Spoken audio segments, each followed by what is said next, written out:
Hey guys, I have some time to kill while I wait for the stand on this Motorola cabinet to dry, so I thought I'd take a whack at getting this Grunow radio that I just picked up recently to work.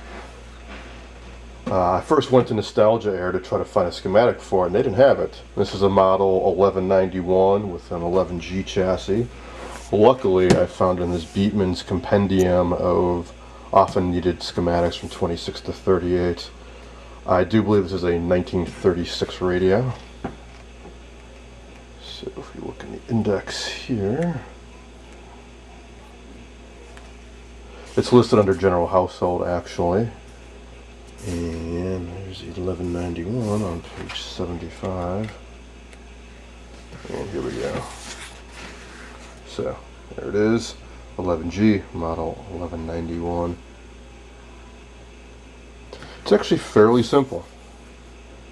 The three electrolytics have to be replaced, of course, and there's one right here, 25 microfarad, a 30 microfarad, and a 12 microfarad. They don't list the voltage ratings, but they might be on the cans.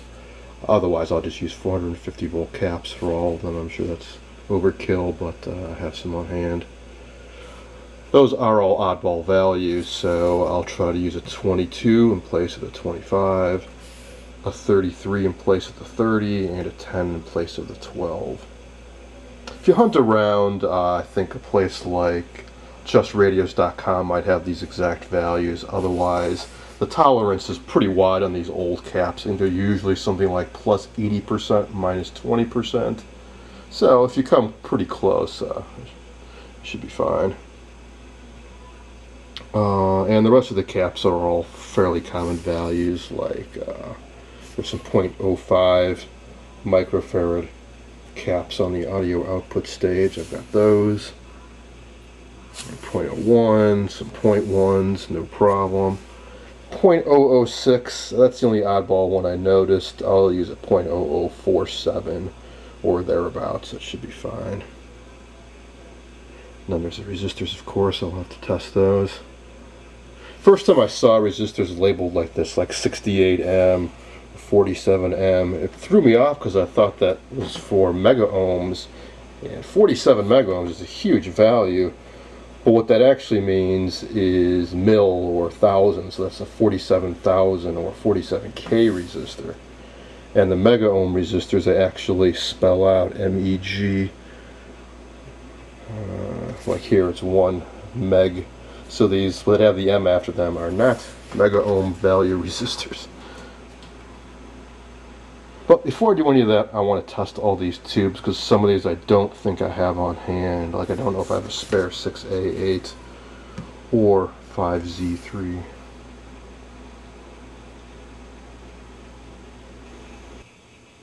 First I'm going to check the I tube. I found a type 6U5 in the radio, but it's actually indicated on the schematic is a type 6G5. I know some of these early types are fairly interchangeable, so let's hope that's the case with this one. And let's also hope that it's actually good. These can be a little expensive to replace.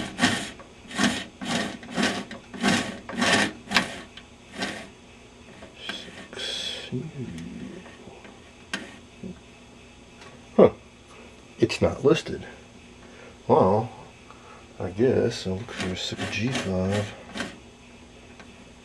There it is. Strange that a 6U5 wasn't listed. But yeah, that's definitely what it says, 6U5. 6.3. 6. And G3, 6. And it goes in here.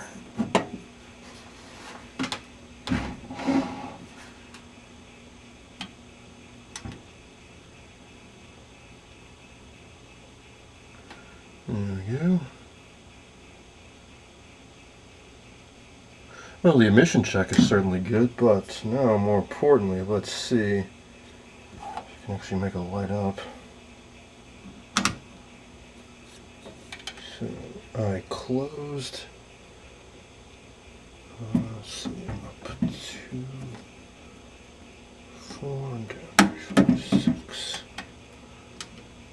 Alright, that is a nice, bright eye tube. Let's check the other one. So perhaps this was replaced shortly before this set was retired. Yeah, that's going to work out really well. I know these are cool and all, but one thing I don't like about them is they burn out because they're on the entire time the radio's operating, and I think they only have a life of a few thousand hours. So what I think some guys have done is rigged up switches inside so they can cut the filament juice to their eye tubes to keep them lasting as long as possible. So I may be doing that at some point myself. Let's see. Here's the 5Z3.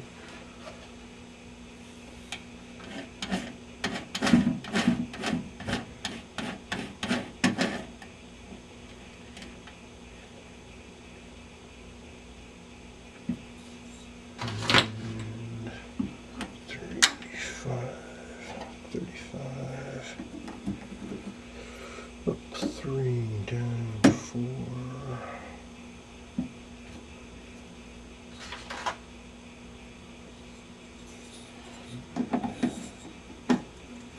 Good sign. When you put in rectifiers like this that draw a lot of current, when you first pop them in, the needle will go down as it they really draw a lot of they draw a lot of current, especially when they're cold, because the filament has even less resistance.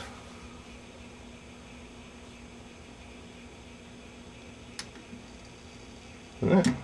One half of it is very strong, and let's see, up 2 down. Oh, not so much the other side. Oh, still climbing a little bit. Guess I should give it a few seconds to warm up.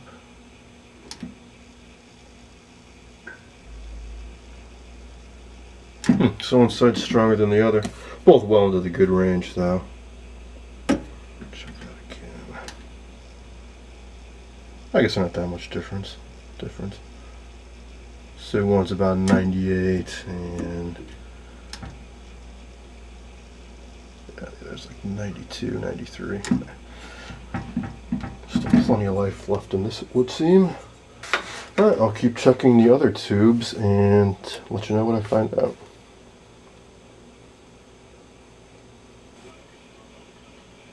As I've been pulling these tubes out, I've found some interesting things. One is that I got all kinds of crazy brands in here. Philco, Admiral, Kenrad, and so on. Raytheon. Something else I noticed though is that some of these tubes are metal types. I'm pretty sure they should all be glass types like this. For example, here's a 6K7G, G for glass, and here's one of the 6K7 metal types. They are not necessarily interchangeable. Sometimes on these tubes, this metal shield is attached to one of these pins, whereas on this tube it's unused. And it might have been used as a tie point for the components, and now it'll actually be going to the shield on the tube. That's not a good idea, so I'm going to try to dig up a real 6K7G to put back in there. Likewise, one of the 6C5s was a metal type. General Electric. Sylvania, I think almost every tube in this is a different brand, except for the two output tubes, they're both Sylvanias. Let's see, what's the other 6C5? Crosley. Yeah, pretty much every tube is a different brand. Now, here's the coolest thing I found. This uses a 6H6 for the detector. This has a glass type 6H6. I've seen pictures of these online, I've never seen one up close before. All the 6H6s I've ever come across have been these little metal stubby guys. These are very common, but not so much these. I don't think they made the glass types for very long, so I hope it's good. I haven't tested it yet.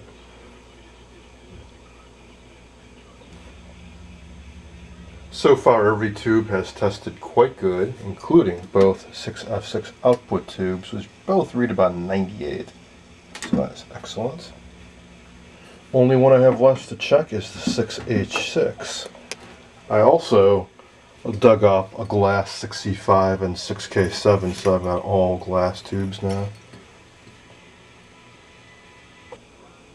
The glass 6H6 did test good, so we are good to go with the tubes at least. I'll put them aside for safekeeping and tip this chassis on its side and start replacing those capacitors.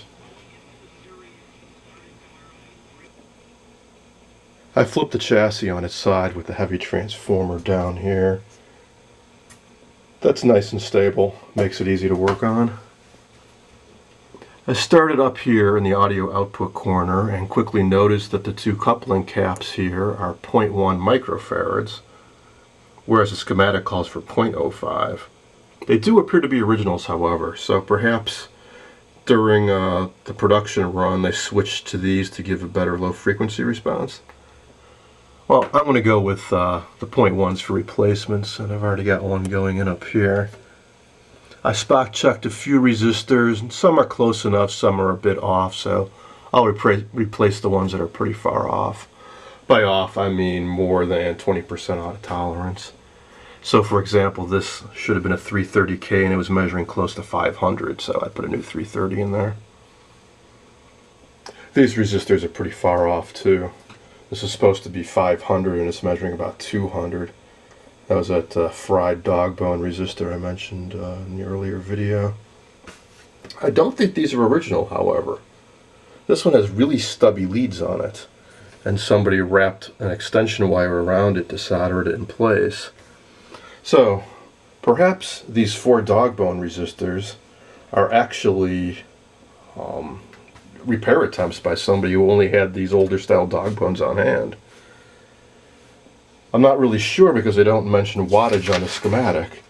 It just has 500 on there and what I presume is a part number, but I don't have a reference to look that up. So I'm going to use the closest thing I've got with the highest wattage I've got. I want to use at least a 2-watt resistor for all these 4. And I guess there's one more down in here. The electrolytics, I'll have to go. I have already unmounted this one. Dry as a bone inside. There's one central lug, that's the positive, and then the can is negative, and they're held onto the chassis with these clamps. Simply cut the connections to it, loosen up the clamp, and these pull right out. For now, I'm just going to tack in replacement electrolytics until I get the radio running, and then I'll see about rebuilding these.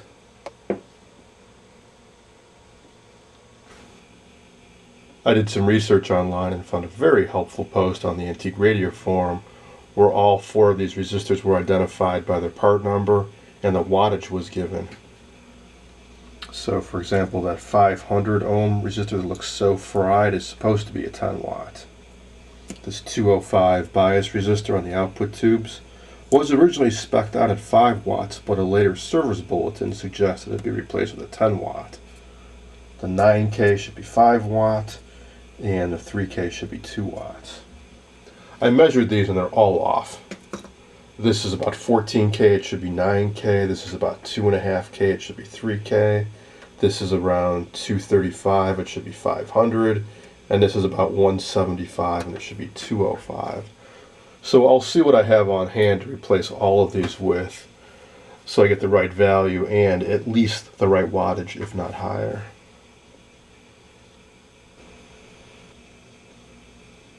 I went hunting through my parts and here's what I came up with. Couldn't find a 9K, but I did find a 10K for that white resistor there. I did find an exact 3K resistor for the orange one there. Could not find a 500, but what I did find were a couple 1200 ohm resistors. If I put these in parallel, that'll give me 600 ohms, which should be close enough. And similarly, I could not find a 200 ohm resistor, but I found a couple 100 ohm. I'll put these in series to give me a 200 ohm resistor. All these are the right wattage or higher, so no problems there.